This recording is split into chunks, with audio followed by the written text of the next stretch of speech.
Hyvää päivää aurinkoisesta Jyväskylästä. Tämä on suora lähetys IS Ukraina studiosta täältä Jyväskylän yliopiston kampukselta. Me olemme nyt Martti J. Karin nykyisellä työmaalla. Kiitos Martti, että otit meidät vastaan taas täällä. No, hauska nähdä pitkästä aikaa. Mä muistutan, että tiedustelueversti Kari on työskennellyt, on väitellyt tohtoriksi täällä Jyväskylässä Venäjän kokemasta kyberuhasta. Nyt hän opettaa täällä turvallisuus- ja strateginen analyysi maisteriohjelmassa. Ja täällä hän piti sen kuuluisa luentonsa, josta koko Suomi puhui keväällä. Venäjän strateginen kulttuuri, miksi Venäjä toimii niin kuin se toimii, jota on katsottu YouTubessa jo kuinka monta miljoonaa kertaa? No mun mielestä 1,6 miljoonaa kertaa YouTubessa. Se on aika paljon. No on se aika paljon, joo. 9 luennoksi. 9 luennoksi, jonka sä pidit yliopistolla ihan normista. Kyllä.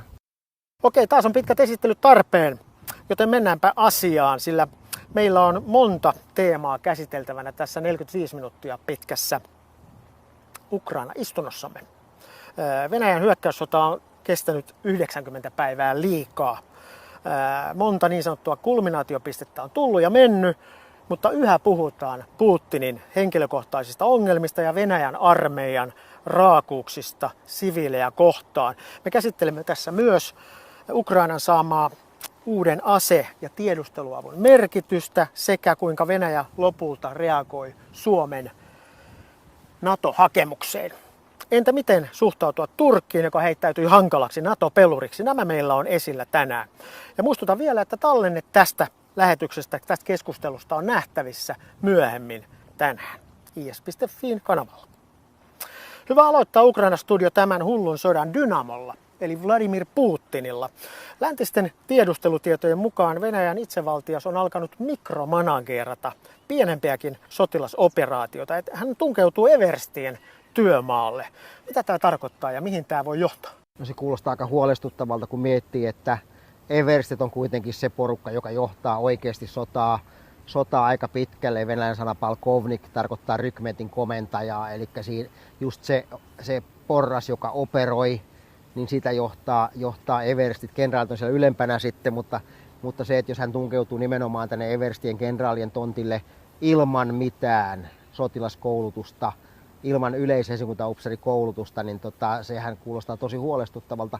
Meillähän on kokemusta strategista korporaalista, joka johti sitten koko Saksan tuhoon, että kun hän rupesi mikromanageroimaan. Tässähän voi olla tietysti vähän samanlaiset ilmeet nyt tai elkeet ilmassa. Kyllä. Niin maailma muistaa ne uutiskuvat, kun Hitler on kumartunut sellaisen jättikartan ylle ja siellä intuitiolla johtaa rintamia ja joukkoja ja upseerit pelosta jäykkinä tärisee vieressä. Joo, mä uskon, että tämä on myöskin varmaan, jos tämä pitää paikkansa, että Putin johtaa, niin se varmaan kertoo myöskin, että Putin ei luota enää niihin kenraaleihinsa, mitkä siinä ympärillä on, vaan hän on aika yksin jo. Ja mitä enemmän hän on yksin, niin sitä todennäköisempää on, että hänet jossain vaiheessa tullaan laittamaan sivuun.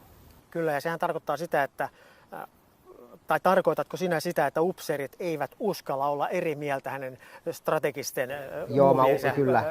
Joo. Se on ihan selvää, että jos sä oot eri mieltä, niin sut siirretään sivuun heti. Tämä on joku diktaattoritauti tämmöinen, että luulee tietävänsä paremmin kuin ammatti-ihmiset. No mä tiedän, se on varmaan luonnekysymys.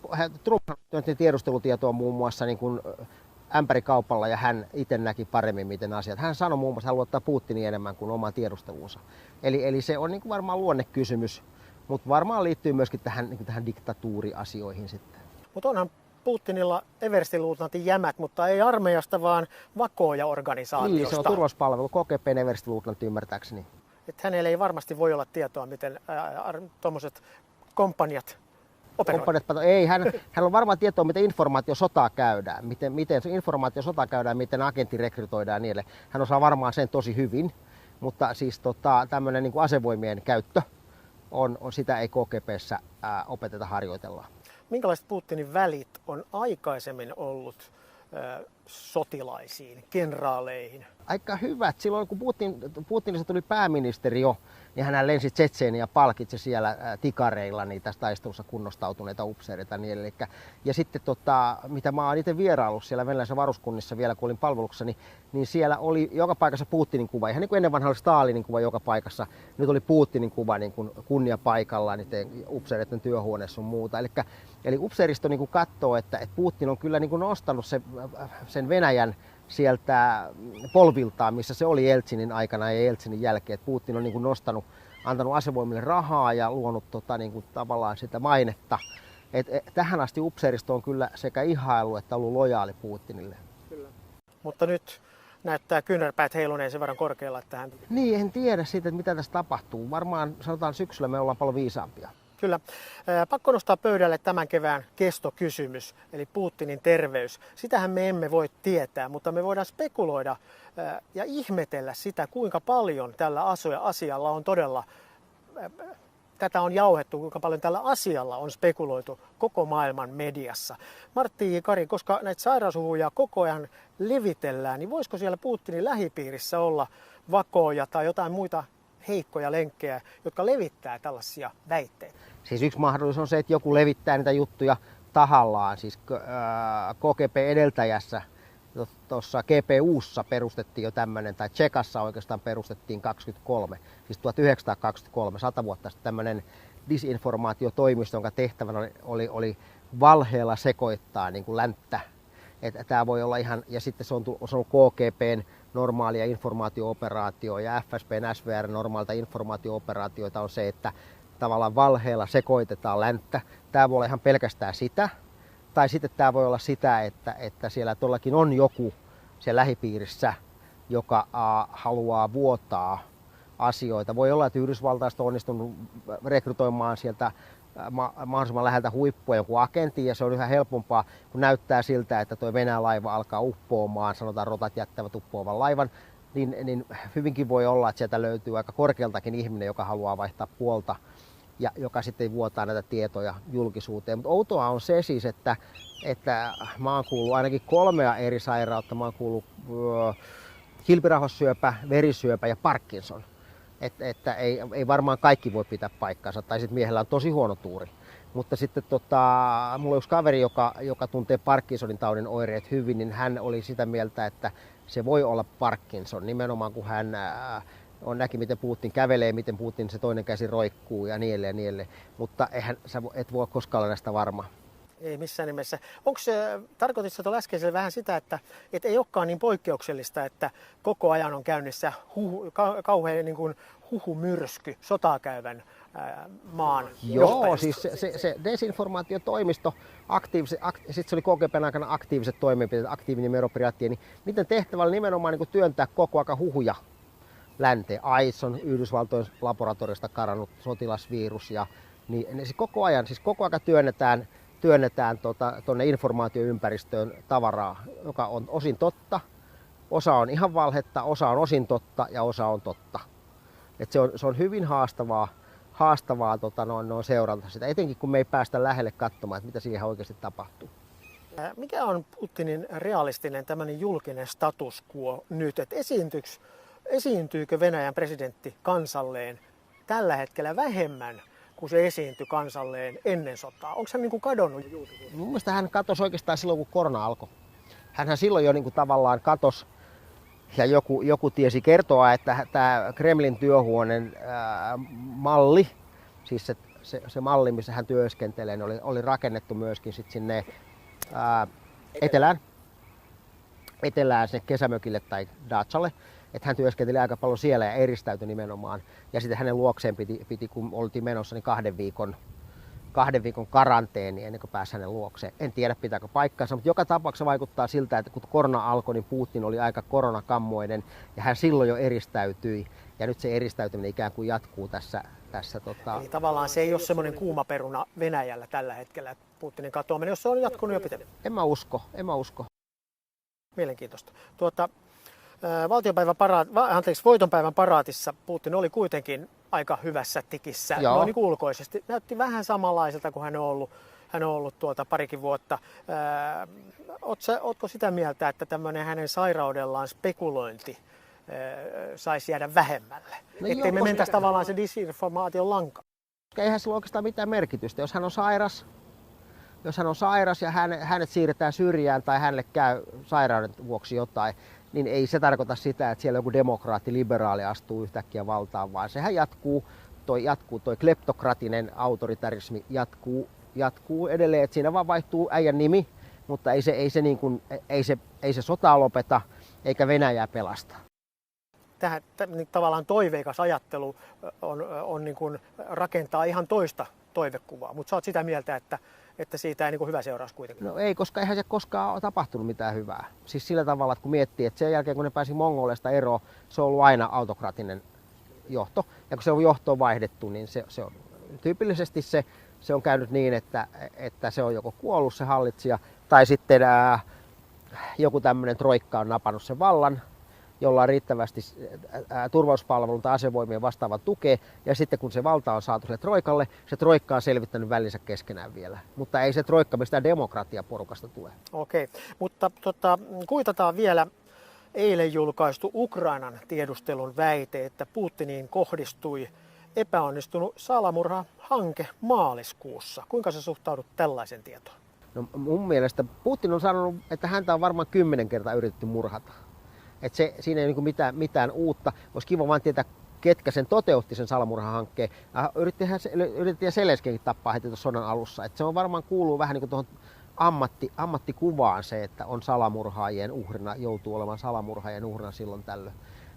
Mutta Putinhan on varmaan todella hyvin suojattu, katsoin näitä kuviakin, että omien kenraaliensakin kanssa hän istuu sen pitkän pöydän takana, että hän ei päästä ihmisiä lähelle, niin hän on tosi varovainen varmaan. Siinä taisi olla siinä Ukrainan tiedustelutiedossa mainittiin Kaukasuksen henkilöitä olleen tämmöisen hankkeen takana.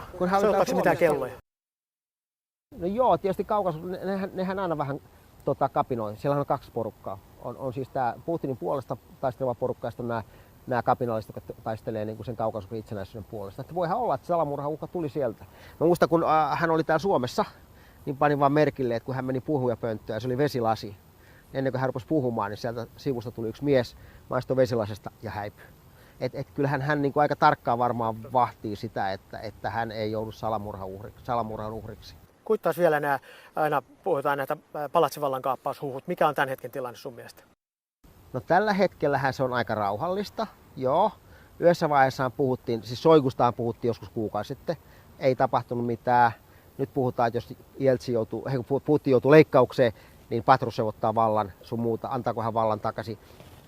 Paha sanoa, riippuen miten Putin toipuu. Se voi olla tämmöinen niin palatsivallan kaappaustyyppinen juttu. Mutta tällä hetkellä mä uskon, että Putin kuitenkin pelaa sitä peliä niin hyvin, että se kilpailuttaa niitä eri porukoita keskenään. Että sieltä ei löydy niinku yhtä tämmöistä troikkaa, joka voisi se vallan napata. Ainakaan vielä. Ei ole muuttunut tilanne siinä mielessä. Puhutaan sitten näistä Venäjän armeijan tihutöistä ja raakuuksista. Venäjä, tuorein tapaus, hallitsi pitkään Mariupolia ja sai sen vallatuksi. Ja sehän on venäläistänyt tätä Mariupolia jo niin sanotusti pitkään, kuten muillakin valtaamillaan alueilla. Venäjän armeija syyllistyi murhiin, raiskauksiin, ryöstöihin Butšassa ja Harkovan esikaupungeissa, niin kuin muistetaan. Onko syytä olettaa, että sama on jatkunut myös Mariupolissa? Ihan varmasti, koska se kuuluu ikään kuin heidän tähän sodankäyntiin. Se on niin syvällä siinä strategisessa kulttuurissa se julmuus ja se valtioterrori. Totta kai, ja etenkin mitä huonommin sota menee, sen julmemmaksi se muuttuu. Se oli Butšassa oli 76. ilmarynnäkködivisioonan osia, jotka oli saanut pahasti pataan siellä Hostomelin taistelussa. Ne ikään kuin kosti, ja sen jälkeen sinne alueelle siirrettiin sitten 64. moottorutun jalkaväkiprikaati Haparovskista, Ulan Udesta, Haparovskista itää, jotka ei ollut slaaveja, vaan ne oli näitä itäisiä heimoja. Ja niille, kun sanottiin, että nämä on natseja, nämä ukrainalaiset, niin niiden oli hyvin helppo syyllistyä näihin julmuuksiin. Plus vielä ottaa huomioon sen, että nehän oli humalassa, ei humalassa, vaan oli metamfetamiinissa. Eli ne siis vetää pervitiiniä ja vastaavaa sen takia, että ne jaksaa taistella, niin ne on niin kuin sekaisin päästää. Että tässä yhdistyy kaikki tällainen näin, että nimenomaan, että ne ei-slaavit vastaan slaavit, jotka on natseja, heille on kerrottu, että nämä on natseja, ne tuodaan sieltä kaukaa, ne on aivan eri porukka, niillä ei ole mitään tämmöistä niin kulttuurista sidettä ukrainalaisiin, ja sitten vielä tappiot, mitkä kostetaan sitten näille ukrainalaisille, plus sitten tämä, että ollaan metamfetamiinipöllyssä, niin kaikki kun nämä yhdistyy, niin plus sitten se siihen kulttuuriin kuuluva julmuus ja raakuus, todennäköisesti tämä jatkuu. Kyllä, kyllä. Ja nimenomaan, koska jos Butsassa oli tietyt joukko-osastot kyseessä, nyt on nähty, että tämä ilmiö on laaja, jopa varsinainen rikosaalto. Onko tämä koko Venäjän armeijan ollut? Kyllä se varmaan on, koska ajattelee, miten siellä esimerkiksi simputus. Se simputushan on tosi raakaa. Simputukseen kuolee monta poikaa vuodessa. Että tavallaan siellä jo se ihmisarvo otetaan niiltä pois. Ja se suhtautuminen ihmiseen ja ihmishenkeen on yleensäkin tuollaisessa niin kuin venäläisyydessä on erilainen kuin meillä. Se on kollektiivi. Että se ihmisen arvo, yhden ihmisen hengellä ei ole niin suurta merkitystä kuin taas meillä niistä varjellaan ja suojellaan yli kaiken. Ja sitten tosiaan kun sanoin se, että jo Mongolin vallan aikana siihen kulttuuriin juurtunut raakuus, niin se tulee läpi tällä tavalla näin. Niin ja se nimenomaan, se kumpuaa sotajoukko kontra siviilit. Joo, ja sotajoukko kontra sotajoukko. Totta. Siis sotavangit varmaan saa aika kovaa runtua tällä hetkellä, kuka antautuu ja niin edelleen. Jos mietitään, siis joidenkin lukemien mukaan silloin, kun saksalaiset, venäläiset työntyy Itä-Eurooppaan 1945, niin 2 miljoonaa naista raiskattiin. Niin se ei voi olla sattumaa, vaan se on siis koordinoitua ja johdettua todennäköistä toimintaa. Venäjän virallinen kanta on jyrkkä. Se on kiistänyt kaikki syytökset siviileihin kohdistuneesta väkivallasta tutkimatta ensimmäistäkään. Joo. Mistä se kertoo? Se kertoo sitä, siis se on se venäläisen suhde totuuteen ja valheeseen. Et ne käyttää totuutta ja valhetta paljon taitavammin kuin me. Ne pystyy heti niin kuin, tavallaan yrittää valehtelemalla selvitä sellaista tilanteista, jotka on niille epämiellyttäviä. Eli sekin tulee taas sieltä jo mongolivalana. Se on niin syvällä se taktisen totuuden käyttö, että ne pystyy, niin kuin sanot, tutkimatta ne pystyy heti sanomaan, että me ei oltu siellä. Kun taas länsimainen järjestelmähän selvittäisi, että oliko meidän sotilaat siellä, mitä ne teki, ja jos oli, niin ne tuomitaan, jotka teki jotain pahaa. Venäjän armeijan julmuus ei todellakaan ole tuore, niin kuin sanoit, eikä tämän sodan ilmiö. Me Suomessa olemme tietoisia muun muassa ison vihan terrorista 1700-luvulla. Silloin Pietarin suuri käski puhdistaa Suomen rannikon. Voiko Ukrainassa olla takana ylimmän johdon käskytys terroriin? Se on vaikea sanoa. Se on vaikea sanoa, että kuinka ylös se jälki menee. Että se pitäisi selvittää, että mitkä joukot on syyllistynyt. Ja sitten voi ajatella, että sen joukon yläpuolella oleva komentaja todennäköisesti ainakin tietää. Jos ei ole käskenyt, niin hän hyväksyy ja tietää tämän asian. Eli jos ajatellaan, että 64. prikaati ja 76. ilmarynnäkköprikaati tai divisioona syyllisty tämmöiseen näin, niin voidaan olettaa, että sen operatiivisen suunnan komentaja, Smolenskin operatiivisen suunnan komentaja, niin hän tiesi asiasta. Mutta se, että onko hän käskenyt asiaa, se on varmaan sitten rikostuomioistuimen tutkijoiden asia selvittää. Tietynlainen siunaus tai vihreä valo tuli mun mielestä myös Putinilta, joka sanoi heti, että ei ole mitään tällaista tapahtunut. Eli kiistetään tämä tavalla, joka antaa ymmärtää, että näitä ei tule. Niin, tai sitten voihan olla, että hän on sanottu, mitä ei tämmöistä tapahtunut. Tämä on niin kuin, Venäjässähän on niin kuin monta totuutta, samasta asiasta on monta totuutta ja niin edelleen. Että se ei välttämättä, niin voihan olla, että Putin uskoo siihen, että mitään tämmöistä ei ole tapahtunut. Tai voi olla, että hän on käskenyt sen, tai sitten se on jostain sitä väliltä se totuus. Iso on spektri.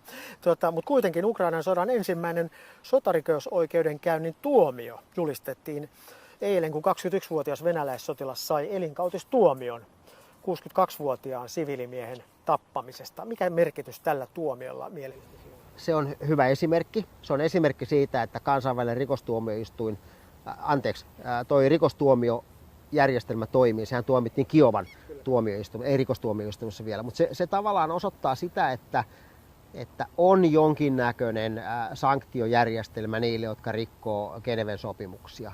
Ja toisaalta sitten taas se kertoo myöskin siitä, että on ainakin osittainen kyky selvittää, että kuka syyllistyy sotarikoksiin sun muuta. Että se voi olla jonkinasteinen pidäke, se voi olla jonkinasteinen pidäke niin kuin ryhtyä näihin. Ainakin ihminen miettii tarkempaa, että ryhtyykö se johonkin tällaiseen toimintaan, kun hän tietää, että hän voi jäädä kiinni ja hän voi joutua tuomiolle siitä. Et mun mielestä tämä oli niin kuin äärimmäisen hieno juttu, että tämä ensimmäinen kaveri saatiin kiinni ja tuomittiin. Mitä mieltä sä olit Venäjän reaktiosta tähän tuomioon? No Venäjähän sanoi, että he ei voi niin kuin, tavallaan osallistua tähän ihmisen puolustukseen, koska heillä ei ole suurlähetystö enää Kiovassa. Se oli tämmöinen virasto. Se oli tämmöinen niin se oli tämmöinen Merkonomin lausunto. Puhutaan sitten Suomen NATO-hakemuksesta, joka on ollut tämän kevään suuri uutinen tietysti. Miten sä arvioit Venäjän reaktiota Suomen hakemukseen, joka jätettiin tosiaan 2 viikkoa? No se on yllättävän lievää ollut. Siis Saharovahan on jotain uhkailu meitä tasalta puolelta, että tulee sotilasteknisiä toimia sun muuta. Ja sitten Peskovhan on myöskin uhkailu meitä. No nämä tiedotusihmiset on ollut. Joo, mutta siis yllättävän lievää se on ollut se heidän reaktio. Mä odotin hyvin paljon vahvempaa. Sitä varmaan helpottaa se, että me ollaan Ruotsin kanssa kaksin siinä. Toinen mikä helpottaa on se, että venäläiset varmaan tottuisi, että meillä on tämä NATO-optio, jota ei koskaan lunasteta. Ja sitten ne pelästyi yhtäkkiä, tai ne ei kerinyt mukaan. Tai yhtäkkiä lunastettiinkin tai kansa lunasti tämän NATO-option ja poliitikot seurasivat sitten kansaa. Niin se vähän niin kuin varmaan hämmästytti venäläiset, että hetkinen, toihan olikin tosissaan sen option kanssa. Että ne ei kerinyt mukaan ja sitten tavallaan sitä niiden huomioon vie myöskin tämä Ruotsi. Et hyvin lievä on nyt se reaktio. Esittääkö Venäjä ja Putinkin omassa lausunnossaan rauhallista, koska hän ei muuta voi? Koska hän katsoi tavallaan tämän Ruotsi- ja Suomi-kortit ja hävisi. Joo, voi olla. Tai sitten niillä on joku suuri suunnitelma, millä ne yrittää blokata tätä vielä, mutta en mä usko, että Turkin tai jonkun kautta yrittää blokata, mutta en mä usko, että se onnistuu. Putinhan oli Sauli Niinistölle sanonut, että se on virhe, ei olisi kannattanut, mutta jäi niin kuin tälle tasolle. Joo, kyllä. Et se on vähän niin kuin, nythän ne enemmänkin sitä omaa kansaansa, kun mä katson sitä informaatiosotaa, mitä sillä käydään, niin se on suunnattu omaan kansaan. Eli ne yrittää omalle kansalle selittää, että miksi tässä oikein kävi näin. Koska suomalaisilla on hitleriläinen perinne ja toisaalta, että Yhdysvallat huijasi Suomen NATOon. Eli ne yrittää niin kuin selittää, että miksi tämmöinen ystävällismielinen maa, kun Suomi on aina heidän niin kuin narratiivissa ollut, niin miksi se yhtäkkiä menikin NATOon. Ne ei voi tunnustaa, että mentiin NATOon sen takia, että ne tappaa ihmisiä siellä Ukrainassa, vaan niiden pitää kertoa, että Yhdysvallat huijasi meidät NATOon ja niin edelleen. Ne käy nyt sitä nimenomaan sitä sotaa, niin kuin informaatiosota omia ihmisiä kohtaan, että selittää ihmisille omaa virhettään omille ihmisilleen nyt. Mutta veikkaatko, meneekö se kovemmaksi ja härskimmäksi tämä Venäjän tiedustelu- ja hybridivaikuttaminen, kun tässä nyt muutamia kuukausia menee ja syksy alkaa ja nämä on tässä NATO-maiden parlamenteista asia? Mitä ne sillä saavuttaisi? Kun periaatteessa mehän ollaan käytännössä NATO-maa. Me ollaan jätty se hakemus ja se prosessihan menee. NATO on sanonut, että heillä on avoimien ovien politiikka, mikä tarkoittaa sitä, että ja meillä on sanottu, että kun jätätte hakemukset, teidät tullaan hyväksymään. Suomi ja Ruotsi on jättänyt hakemuksen, eli meidät tullaan hyväksymään. Niin se, että mitä ne saavuttaisi, jos ne niin kuin rupeisi tekemään jotain operaatiota, ei mitään. Ne tekee vaan niin kuin itsestään, niin kuin, ne kaivaa vielä itsensä vielä syvemmälle. Mä uskon näin. Tavallaan niin kuin osoittaa oman epäonnistumisen. Niin, kyllä. Et nyt kannattaisi vaan, niin kuin ylipäällikkö sanoi, että heidän kannattaisi vaan katsoa nyt peiliin. Onko tämä Venäjän SRVn alaiset operaatiot, ovatko he onnistuneet levittämään tämmöistä vääristynyttä Suomi-kuvaa esimerkiksi siellä Turkissa? Sitä mä en tiedä miten, mutta joka lähetystössähän on näitä informaatio-operaatio-upseereita ja ne työskentelee. Ja hyvä esimerkki oli se, että toi Kroatian presidenttihän sanoi parlamentilleen, että Kroatian parlamentin ei tule ratifioida Suomen NATO-hakemusta. Ja kun sitä vähän pengotti, niin sieltä taustaltahan löytyi SVRn operaatio-upseeri, joka oli kultivoinut tätä presidenttiä. Eli kyllähän ne tekee työtä koko aika. Lähetystössä on nämä informaatio-operaatio-upseerit, jotka työskentelee, koska se on heidän työ. Mutta Suomi on tavallaan se vaivan arvoinen, että Suomi ei ole enää semmoinen harmiton tsuhnapesäkäs siellä jossain. Eihän me pitkä aikaa enää olla oltu. Mehän 2000-luvun alussahan me siirryttiin jo tavallaan niin kuin läntiseen liittoumaan ja oltiin jo vihollismaa heidän niin kuin uhkakuvissaan sun muuta. Mutta tämä on niin kuin tavallaan sinetti nyt silleen. Vielä tämä Turkki enemmänkin. Siellä voi olla, että Venäjä on päässyt vaikuttamaan siellä, mutta miksi mielestäsi Turkki heittäytyy hankalaksi? Se on varmaan joku iltalypsy. Siis voihan olla, että ne haluaa, että tämä ei kohdistu Suomeen tai tämä ei liity Suomeen millään tavalla, eikä ehkä Ruotsiinkaan. Voi olla, että se PPK, se kurdijärjestö, se niin kuin rassaa turkkilaisia, ne haluaa jonkun, koska siellä on tulossa vaalit ensi keväänä, inflaatio 70% sun muuta, niin Erdogankaan ei ole kovin vahvoilla. Hän tarvii jonkun niin kuin voiton. Se voi olla just se, että Suomi, Ruotsi nyt kähtää johonkin aseiden vientikielossa, Suomi ja Ruotsi nyt kähtää johonkin tässä PPK-asiassa ja niin edelleen. Mutta mä epäilen, että tämä liittyy myöskin Yhdysvaltoihin. Eli Yhdysvaltain blokkasi sen F-35-kaupan. Voi olla, että ne vähän niin kuin kostaa Yhdysvalloille nyt. Mutta siis haastavahan se Turkille on, jos meidät on taannut jo. Yhdysvallat, Iso-Britannia, Saksa ja Ranska on taannut meidät niin kuin NATOon. Ja NATO on sanonut avointen ovien politiikka, tervetuloa, että Turkki niin kuin loppuun asti blokkaa. En mä usko sitä. Niin, tässä on mainittu erässä kolumnissa turkkilaisessa lehdessä, että tällainen kultainen mahdollisuus tuli yhtäkkiä Turkille lähteä iltalypsylle oikein kunnolla. Joo. Tuliko se sulle yllätyksenä? No joo, mä ajattelin, että Unkari rupeaa hankalaksi, mutta Unkarihan on ollut vielä hiljaa. Ja etenkin kun tuo ylipäällikkö ja sitten ulkoministeri sanoi, että he on neuvotellut turkkilaisten kollegoiden kanssa ja sieltä on tullut niin vihreätä valoa. Niin mä en tajunnut oikein, että mistä tämä myöhäisherännäisyys tapahtui sitten. Et se tuli vähän yllätyksenä, joo. Turkissa on kuitenkin niin kuin aika tiukka kuri lehdistönkin suhteen, että se on niin kuin Erdoganin lehdistö. Joo, eli Erdogan veti jonkun kanin hatusta. Joo, kyllä. Ja katsotaan, miten tämä jatkuu, mutta mun mielestä meidän kannattaa katsoa nyt, niin kuin meidän ei kannata katsoa joka risausta, vaan katsotaan sinne syksyyn, kun alkaa nämä ratifiointikierrokset sun muuta sitten. Kyllä ne varmaan ratifioivat. Ne neuvoisit pitämään pään kylmänä. Ylipäällikkö neuvoo pitämään pään kylmänä, niin. Onko tämä kuitenkin Natolle jonkinlainen nolotilanne? Pääsihteeri Stoltenberg lupaili, että ovi on auki ja very quickly tapahtuu sitä ja tätä. Isot NATO-maat on sanonut samaa ja nyt kaikki on aika hiljaa. No onhan toi äärimmäisen nolo. Se on vähän niin kuin sä pyytäisit kaverit mökille, että tulkaa meidän mökille kalaan. Ja sitten jätkät varaa onget ja oluet ja makkarat ja niin edelleen. Ja sitten vaimo sanoo, että hänen kaverit tulee mökille viikonloppuna, että sitten sä soittelet kavereille, että älkää tulkoka mun mökille. Siis on äärimmäisen nolo, siis kerta kaikkiaan nolo juttu Natolle, mutta en mä usko, että Nato hanskaa tämän homman. Onko tämä tavallaan tämmöinen hiljaisuus, tarkoittaako se sitä, että ne hanskaa siellä kabineteissa sitä juuri parhaillaan? Joo, koska nythän mun mielestä Suomi vähän turhaa niin kuin kantaa murhetta tästä, vaan tämähän on Naton sisäinen asia. Tämähän on Naton sisäinen asia, että tämä ei ole niinkään Suomi-Nato tai Ruotsi-Nato-asia, vaan ensisijaisesti tämä on Naton sisäinen asia. Ja tämmöisessä tilanteessa NATOhan on niin kuin osoittautunut yhtenäiseksi, mutta nyt kun tuleekin tämmöinen tahra siihen, niin hoitaako NATO tämän pois? Hoitaa. Mun mielestä Baltian kanssa oli sama juttu, että kun Baltian maat oli tulossa NATOon, niin Turkkihan yritti myöskin jotain iltalypsyä silloin siinä. En muista tarkkaan, miten se meni, mutta sehän laukesi sitten se iltalypsytilanne. Vielä Turkista yksi kysymys. Turkki näkee itsensä varmaan ihan oikeastikin olevan strategisesti tärkeässä paikassa nyt kun tavallaan Turkki hallitsee Mustaa merta. Joo. Ja on tavallaan sulkenut Venäjänkin sinne taakse. Joo, on ja sitten silta Lähi-Itään sun muuta. Turkkihan on tärkeä.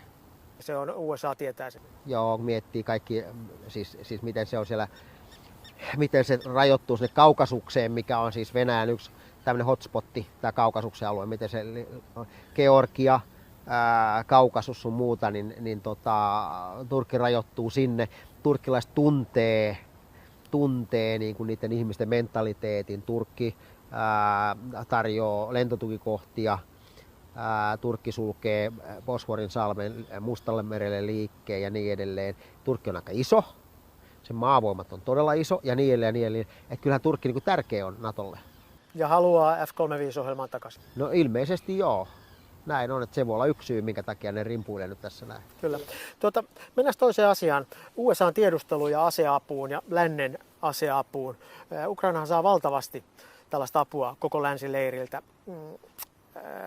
Esimerkiksi lennokein ja satelliitein jopa. Kuinka tärkeää tällainen tieto on taisteluiden voittamisen kannalta? Onhan se äärimmäisen tärkeää, että ne tietää, että mihin ne venäläiset ryhmittää joukkoja ja niin edelleen.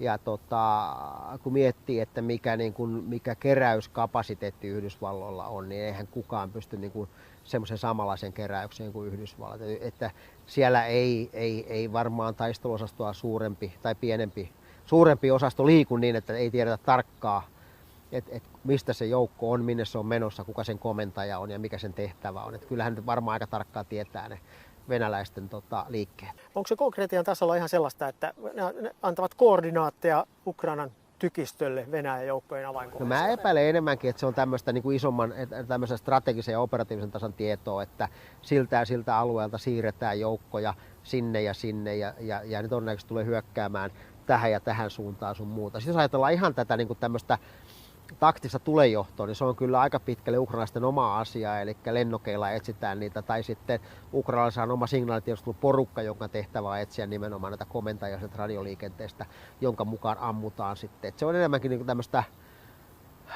puhutaan EOB, Electronic Order of Battle, mikä tarkoittaa siis, että muodostetaan koko ajan kuvaa, että missä ne taisteluosastot on, missä ylempi johtoporras on, missä sen ylempi johtoporras on, missä on kenttätykistö, missä on ohjus ja niin edelleen, että pystytään katsomaan, että mihin se, koska venäläinen muodostaa tyypillisesti tulella painopisteen, eli siellä missä on eniten epäsuoraa tulta, se on yleensä painopiste, eli siis tehdään tämmöistä taisteluryhmitystä pyritään niin kuin selvittämään. Ja sitten tietysti ihan sitä, että jos sieltä saadaan sieltä liikenteestä jotain käskyjä, mitä tehdään, mihin aikaan tehdään niin edelleen, mikä on tavoite, niin totta kai ne välitetään myöskin sitten ukrainalaisille. Mutta tämmöinen ihan taktinen tulejohto ja koordinaattien antaminen, se kuuluu aika paljon varmaan ukrainalaisille itselleen. Okei. USAlla ja lännellähän on tietysti motiivi tähän apuun. USA:n puolustusministeri Austin meni niin pitkälle, että hän sanoi, että Yhdysvallat haluaa Venäjän heikentyvän sotilaallisesti, ettei se enää missään aiheuttaisi tällaista tuhoa kuin Ukrainassa. Onko se loogista ajattelua? Ihan loogista, totta kai. Kyllähän Venäjä on vastustaja. Kiinahan on Yhdysvaltojen suurin vastustaja, mutta ne varmistaa sen, että Venäjä ei tavallaan nouse miksikään uhkaksi. Venäjähän on tämmöinen eurooppalainen uhka. Kiina on globaali uhka. Niin ajattelee, että kun Venäjä on riittävän heikko, niin se Eurooppa kontra Venäjä, se riittää, jolloin he voi keskittyä Kiinaan sitten enemmän. Että ehkä se on niin kuin näin he ehkä se ajattelee sitä asiaa. Venäjähän tietysti syyttää Yhdysvaltoja ja koko länttä osallistumista sotaan ihan tämän tiedustelutietojen antamisen perusteella. Mutta tiedustelutiedot ne on näkymätöntä ja nehän voidaan aina kiistää. Joo, kyllä. Mutta kyllähän jos puhutaan aseavusta, niin yhtä arvokasta on se taloudellinen apu, mitä länsi on antanut Ukrainalle, ja ihan yhtä arvokasta on se tiedustelutuki. Että tiedustelutuki on todella arvokasta, koska miettii, että eihän Ukrainalla semmoista kapasiteettia ole kerätä. Jenkeillä on taas tämä globaali kyky kerätä niin se kaikki tiedustelutieto, niin ainoastaan Yhdysvallat sen pystyisi tuottamaan. Ja se on taas niin kuin sen Ukrainan operatiivisen suunnittelun oikeastaan perusta, ei pelkästään tuki, vaan melkeinpä perusta. Mennään sitten tähän aseapuun. Tanskan tuore päätös lahjoittaa Ukrainalle näitä Harppuun meritorjuntaohjuksia ja niiden laukaisujärjestelmiä on tärkeä asia Ukrainalle. Kuinka paljon tämmöinen pitkän matkan meriohjus muuttaa merisodan asetelmia siellä Mustallamerellä? No, kyllähän se muuttaa tavallaan, venäläisten pelkkää jo nyt. Et kun Moskvaa upotettiin, niin sen jälkeen niin venäläiset on ollut aika varpaillaan kaiken kaikkiaan. Ja sanotaan näin, että mitään niin kuin maihin nousua sinne Odessan alueelle ei tule tapahtumaan, koska Ukrainasta aika hyvin hoitavat ohjustornilla sen meren, tai kiistävät venäläistä sen meren herruuden jo. Ja nämä harppuunit, näähän on hyvä lisä vielä siihen. Et kyllähän se, niin kuin se Mustanmeren, Krimin länsipuolinen Mustameri, niin kyllähän se on tällä hetkellä, se ei ole enää niin kuin venäläisten merta, vaan se on tämmöinen alue, jossa myöskin Ukrainalla on sana sanottava. Sehän oli heti sodan alussa, odotettiin sitä maihin nousua niitä ensimmäisenä päivinä, niin se on nyt täysin kiistetty. Joo, en mä usko, niillä on mitään menemistä. Paitsi se merijalkaväki on käytetty jo siellä Mariupolin suunnassa. Niin joukotkin on mennyt. Juuri näitä meriohjuksia Ukraina tosiaan on pyytänyt. Voiko tämä vaikuttaa myös, että sen Odessan saarto, eli se kauppasatama lähtee toimimaan? Onko nämä meriohjukset semmoinen uhka, että venäläiset alukset pysyy kaukana? No joo, ne pysyy kaukana, mutta nehän pystyy saartaan kauempaa sitä, että kyllähän se saarto edelleen varmaan pitää. Se ei niin ihan sitä aiheuta vielä, mutta estää tämän maihin nousun sitten ihan täysin. Otetaan Mariupolista vielä kiinni. Se oli se 83 päivän puolustustaistelu. Sehän jää historiaan tämmöisenä 21. vuosisadan Termopylaina. Eli puolustaja tuhrautui ylivoiman edessä taistelussa ylivoimasta vihollista vastaan. Kuinka suuri merkitys sillä oli, että Venäjän joukkoja sidottiin niin pitkään? Silloin sekä operatiivinen merkitys että myöskin tämmöinen niin kuin mentaalinen merkitys. Miettii, että ne sitoi kuitenkin ehkä parikymmentä taisteluosastoa ja kulutti osan niistä, mikä tarkoittaa sitä, että ne 20 taisteluosastoa oli muualta pois. Ja se, että ne saadaan takaisin taisteluun, se vaatii viikon 2 lepuutuksen ja huollon ja niin edelleen. Eli ne on nyt pelistä pois pari viikkoa ainakin. Eli ne hankki aikaa muulle puolustukselle, erityisesti Hersonin Mykolajivin suunnassa. Ja sitten silloin myöskin tämmöinen psykologinen merkitys. Kaikki venäläiset, kaikki neuvostoliittolaiset, siis tietää tarinan Brestin linnoituksesta, joka taisteli urheasti saksalaismiehittäjää vastaan. Kun saksalaiset hyökkäsivät, Brestin linnoitus taisteli ja sieltä tuli viestejä, että kuolen, mutta en antaudu ja niin edelleen. Niin tässä oli vähän samanlaista henkeä. Tässä se on niin kuin psykologisesti äärimmäisen tärkeä heille, koska he tuntee Brestin. Tämä oli niin kuin ukrainalaisten Brestin linnoitus. Oletko sä tietoinen siitä, onko kuullut mistään, mitä on tapahtunut näitä tehdasaluetta puolustaneen Azovin pataljoonan johtomiehille? Antautuivatko hekin? Siis mä en tiedä, mutta siis selvästihän ne venäläiset nyt screenaa, eli perkaa niistä antautuvista sotilaista, niin niitä, ketkä on asovilaisia. Kun mä katsoin, niin siellä käskettiin riisua käskettiin riisua toi yläruumis paljaaksi ja katsottiin tatuoinnit. Koska tatuoinneilla niin kuin venäläisessä ja ukrainalaisessa kulttuurissa on niin paljon suurempi merkitys kuin meillä. Eli tatuoinnilla kerrotaan, että kuka sä oot ja missä sä oot palvellut ja mitä sä ajattelet ja niin edelleen. Niin ne selvästi tsekkaa niitä, että mitä tatuointeja niillä antautuneilla on. Ja jos sieltä löytyy joku tatuointi, niin voi olla varma, että se tulevaisuus ei ole kovinkaan hauska eikä kovinkaan pitkä. Onko se kuolemantuomio? Se voi olla kuolemantuomio. Kyllähän se niin raakaa tuo sota tällä hetkellä on. Ukraina haluaisi vaihtaa vankeja venäläisvankeihin, mutta ilmeisesti ne Azovin ja varsinkin Azovin johtomiehet on sitten pois pelistä. No todennäköisesti. Niillähän on Ukrainassa on se Medvedchuk, joka on siis Putinin luottomies ollut siellä Ukrainassa. Sitähän ilmeisesti tarjotaan myöskin vaihtariksi sitten ukrainalaisiin sotavankeihin. Minkälaisen välittömän hyödyn Venäjä sai tästä Mariupolin voitostaan, kun ajatellaan laajempaa rintamaa? No ne sai ne pohjoisessa ne sai ne parikymmentä taisteluosastoa irti sieltä. Ja ne saadaan levon jälkeen ja huollon jälkeen suunnattua joko sitten sinne Mykolajivin suuntaan, Hersonin suuntaan sinne tai sitten pohjoisen Saporosin suuntaan, koska nehän yritti sitä saarustusta, joka oli sitten ensin strateginen ja operatiivinen, se on taktisen tason saarustus näyttää olevan. Ne heittää ne joko sinne saarustustaisteluihin tai sitten sinne Dnieprin alajuoksun taisteluihin sinne Hersonin Mykolajivin suuntaan. Mutta ei ole suuri merkitys. Onko ne niin kuluneita? Ne on niin kuluneita ja sitten mä uskon, että ne on jo vähän niin kuin niiden se suurin into taistella on kadonnut 20 taisteluosastoa, niin se 20 taisteluosastoa, niin se ei ole kuitenkaan hirveä määrä miehiä. Se on reilu 10 000 miestä, 16 000 miestä. Niin sillä ei tehdä enää ihmeitä sitten, varsinkin kun ne on väsyneitä ja kuluneita kavereita. Niin. Obi on tuommoinen tiedustelukoira. Joo, se on sellainen tiedustelukoira. Tähän nyt antaa haastattelu, Obi. Noi. Se on tarkkana. Katsoo meidän selustan hienosti. Joo. Tämä Ukrainan sota näyttää junnaavan paikallaan, vaikka tykit pauhaavat rintamilla. Kesä on ehtinyt alkaa ja maasto on muuttunut siellä vihreäksi. Ruoho on korkea ja lehti on puussa. Saako Ukraina apua maastosta sissitoimintaansa? No mä tiedän, Ukrainalla ei ole semmoista sissitoimintakulttuuria. Siis noilla mailla on semmoinen partisaanisotakulttuuri. Ja sitten niillä on sellainen aluepuolustusajattelu, vähän niin kuin meilläkin aluepuolustus, joo, jossa kulutetaan ja hidastetaan vastustajaa ja sun muuta. Mutta se ei varsinaisesti sissitoimintaa ole mitä mä oon kuullut sieltä, niin heiltä puuttuu niin kuin tämmöinen meidän tyyppinen sissitoiminta.